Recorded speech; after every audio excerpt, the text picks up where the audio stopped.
Bismillahirrahmanirrahim. Assalamualaikum warahmatullahi wabarakatuh. Kenalkan, nama saya Ade Akbar. Di sini saya akan mempresentasikan mengenai sistem penemuan, pengetahuan, dan pengembangan data atau data mining. Ini merupakan materi ke-6 dari mata kuliah Knowledge Management System yang dosen pengampu itu Bapak Rahmat Taufik. Materi ini disusun oleh kelompok 1 yang beranggotakan Nadia Kursa Putra, saya sendiri, Jatnika, Muhammad Tikjaya, dan Muhammad Bakti. Tujuan dari bab ini adalah menjelaskan bagaimana pengetahuan ditemukan untuk mengembangkan sistem pemahaman data, termasuk pertimbangan desain dan bagaimana mereka bergabung pada mekanisme dan teknologi. Lalu ketiga, untuk menjelaskan teknologi data mining, dan tujuan keempat atau yang terakhir adalah untuk membahas peran data mining dalam pengembangan data. Sintesis pengetahuan melalui sosialisasi. Untuk menemukan tujuan dari sintesis itu untuk menemukan pengetahuan yang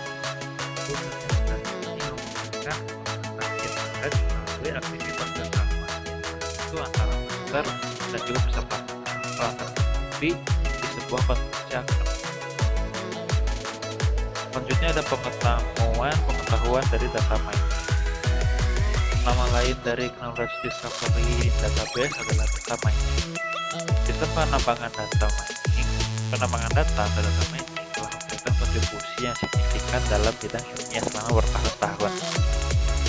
Proliferasi aplikasi e-commerce berburu ini menyediakan stream data keras yang siap untuk dianalisis.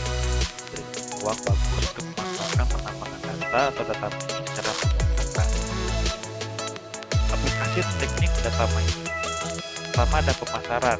Teknik data mining prediktif seperti jaringan secara tiruan atau GSP telah digunakan untuk pemasaran secara termasuk segmen pasar. Kedua ada pemasaran langsung. Pelanggan cenderung lebih merespon produk baru berdasarkan perilaku konsumen mereka sebelumnya. Ketiga, ada eceran, yaitu metode data mining juga yang telah digunakan untuk peramalan penjualan. Yang keempat, ada analisis keranjang pasar, mengungkapkan produk mana yang kemungkinan akan dibeli bersama. Aplikasi teknik data mining selanjutnya itu adalah perbankan atau jual beli dan peramalan keuangan digunakan untuk menentukan harga sekuritas derivatif, ramalan harga berjangka, dan juga kinerja saham. Selanjutnya, teknik data mining itu pertanggungan, yaitu teknik data mining telah digunakan untuk menentukan transaksi kelompok pelanggan yang harga premium dan memprediksi mengklaim frekuensi. Selanjutnya ada telekomunikasi. Teknik data mining prediktif telah digunakan untuk mencoba mengurangi churn dan untuk memprediksi kapan pelanggan akan beralih ke pesaing.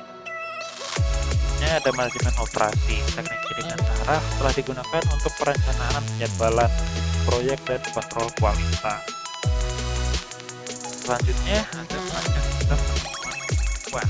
Yang pertama itu pengertian dari bisnis, manfaat tertinggi dan pengembangan data atau data mining. Harus ada pertanyaan yang jelas tentang tujuan bisnis. Selanjutnya ada pengertian data, yaitu mengetahui data dengan baik dan merancang menyesuaikan algoritma atau alat yang digunakan untuk pengembangan data masalah spesifiknya. Tiga, ada persiapan data. Itu pemilihan data, konsumsi dan transformasi variabel, integrasi dan pemformatan. Keempat, ada pembuatan model validasi, yaitu membangun model yang akurat adalah proses coba-coba. Prosesnya seringkali mengharuskan spesialis pengembangan data untuk mencoba beberapa opsi secara berulang hingga model terbaik itu muncul. Kelima, ada evaluasi dan interpretasi. Setelah model ditentukan, data aset divalidasi lalu dimasukkan melalui model. Keenam, penyebaran yang melibatkan penerapan model hidup dalam organisasi untuk membantu pengembalian keputusan. Metodologi proses penambangan data mining. Nah, yang pertama itu ada proses pemahaman bisnis. Poin pertama, menentukan tujuan bisnis. Untuk mendapatkan manfaat tertinggi dari penambangan data atau data mining, harus ada pernyataan yang jelas tentang tujuan bisnisnya. Poin kedua, ada penilaian situasi. Sebagian besar orang dalam kampanye pemasaran menjelaskan target tidak membeli produk. Poin ketiga atau poin C itu tentukan tujuan penambangan data. Mengidentifikasi calon pembeli yang paling mungkin dan simpel dari sampel dan menandakan surat langsung ke pelanggan tersebut dapat menghemat biaya organisasi secara signifikan. Poin D, menghasilkan rencana proyek. Itu langkah juga mencakup spesifikasi rencana proyek untuk studi utama ini. Terus kedua ada proses pemahaman data. Tahapan-tahapan itu ada pengumpulan data, deskripsi data, data, analisis, analisis data.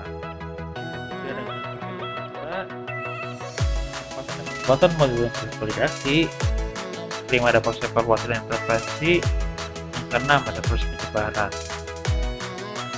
Nah, selanjutnya kita akan membahas sifat iteratif dari proses KDD. Nah, yang pertama itu dalam circle dimulai dari business understanding, di mana dikirimkan ke data understanding, lalu dari data understanding dikirim ke data preparation, masuk ke bagian modeling. Bila modeling masih dirasa masih belum cukup, nanti objek akan dikembalikan ke data preparation, di mana akan diolah kembali dan dimasukkan lagi ke bagian modeling. Bila data sudah oke, sudah verifikasi dari modeling, data akan diteruskan ke bagian evaluasi. Evaluasi bila misalkan tidak cocok, data akan dikembalikan ke business understanding, dan bila sudah cocok, lalu data akan diteruskan ke bagian deployment. Selanjutnya ada teknik pengembangan data dan atau data mining. Yang pertama ada teknik prediktif, yang kedua ada teknik deskriptif, juga pengembangan data mining di web. Jenisnya itu yang pertama ada penambahan fitur web, yang kedua ada penambangan penggunaan web atau analisis aliran klik, yang ketiga ada penambangan konten web.